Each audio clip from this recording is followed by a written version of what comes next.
Folks, when you hear the word, first of all, good Sunday night, where are my manners? But when you hear the words Dragon King Nibelung, what pops into your mind? Hopefully you recoiled instinctively when I said those words, right? Ugh, just nasty. This is a demon who wrought total destruction unto Teyvat, the likes of which the world had never seen before. Yet, despite this, there are evil individuals who would dare to try and make Nibelung look like a calm, collected, and reasonable individual. Me personally, when I hear the word Nibelung, I think destruction, malevolence, evil. Not just evil, but, opportunistically evil. What do I mean by that? Allegedly, there was a time in which Teyvat was once ruled by Nibelung. Whilst sniffing, no doubt, a plethora of drugs, an individual from the Sea of Stars named Sudurvoinen visited this world and warned Nibelung the world of Teyvat was not for long, for the abyss is running rampant through the universe. Quotes, I have seen the lightless ends tearing through star clusters like a spindle among silken threads. I have seen how the cold tide of chaos drowns out all songs, so that good and evil alike vanish into silence, and yet, my kind, gentle king, will you still refuse to abandon your people, forsake this world fated for ruin, and journey with me beyond the stars? He refused to leave with the Voyager, but would eventually leave to... He didn't hold firm to his convictions for long. He would eventually leave Teyvat, and it's just, just to see if there was anything he could do about the abyss. Quote, so deep were those dark mists that even the light of 1,000 stars could not escape their gravity. To find the answer before this planet was consumed, the great dragon embarked upon an arduous quest alone. But on the journey, his true nature would emerge, and folks, much like moths to a flame, he found himself, I'm sure he would try to convince us, he simply tumbled into the abyss. Pure accident, I bet. Quote, on the third day you forged a shuttle of moonlight, your heart set on the daughter of the stars, yet in your recklessness you wandered into a fog-drenched swamp, and the forge of light was quenched. Now again, before it's brought up, given Nibelung was gone from Teyvat and the Heavenly Principles arrived after he left, how would Nibelung have known to bring the Abyss to fight a threat he didn't know existed yet? We spoke about this before. I'm telling you, bro, this nigga just came back to Teyvat with the Abyss for the love of the game. Now, what's hilariously ironic about Nibelung's story, as you might have noticed, is in an effort to find a way to save Teyvat from the Abyss, the biggest threat Teyvat ever faced from the Abyss wound up being Nibelung, who introduced the Abyss to Teyvat. The Abyss, this cosmic level threat wiping out the universe that the Heavenly Principles have been fighting off ever since.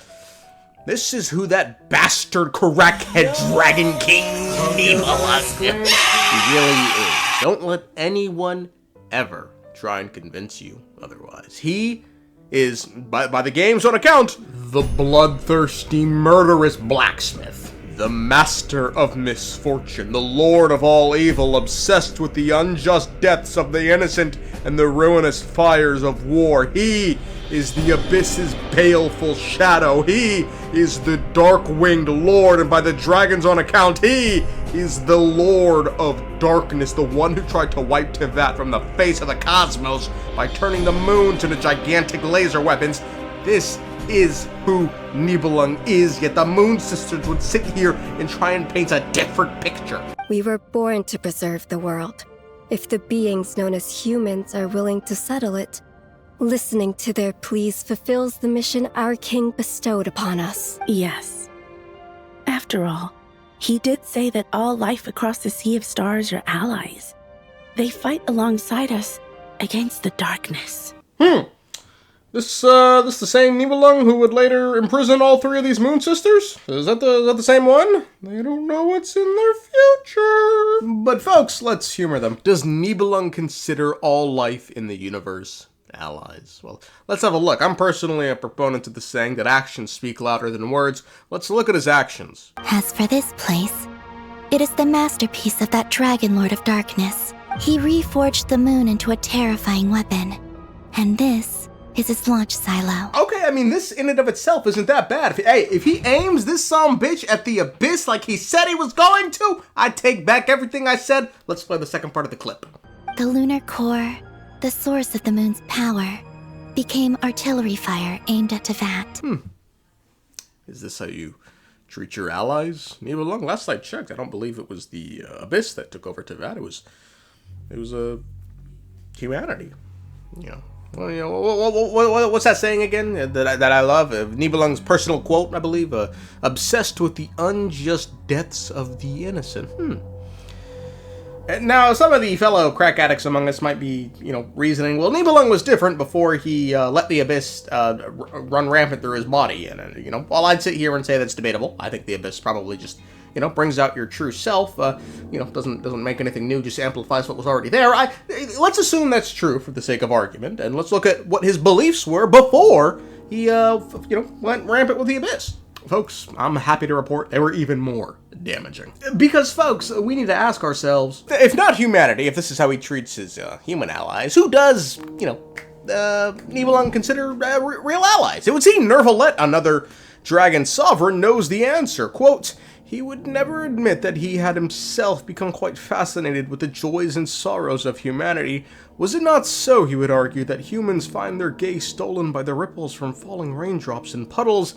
And could it not be, he would explain, that King Nibelung had been wrong, and that the Black Void could only be opposed if all life were to band together as one? But now, hang on a second, just moments earlier, the Moon Sisters said Nibelung considered all life allies as they fight alongside the darkness, yet now we're being told by a sovereign, someone who wasn't created by Nibelung, a less biased source, that he only believed his own race could truly hold the Abyss back. So which is it?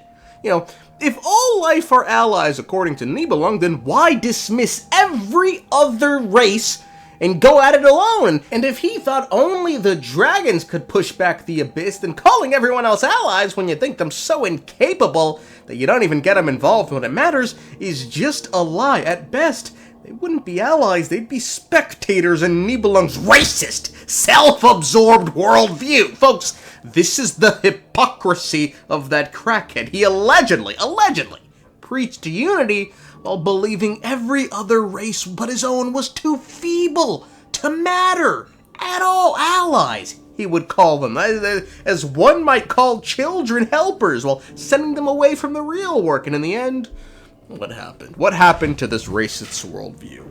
He failed. He was too weak, and so he became one with the Abyss and brought it to the world he allegedly cared about and attempted to break this world in half. So yes, I believe the Moon Sisters, creations of Nibelung, are lying. Nibelung, according to another sovereign who wasn't fucking handcrafted by Nibelung, gave an honest account of Nibelung's racist worldview, and Nibelung's own actions do nothing to support the claim that he believed all life are allies. As a matter of fact, they do the opposite. He thought all other life was so pathetically weak that only the dragons could defeat the Abyss.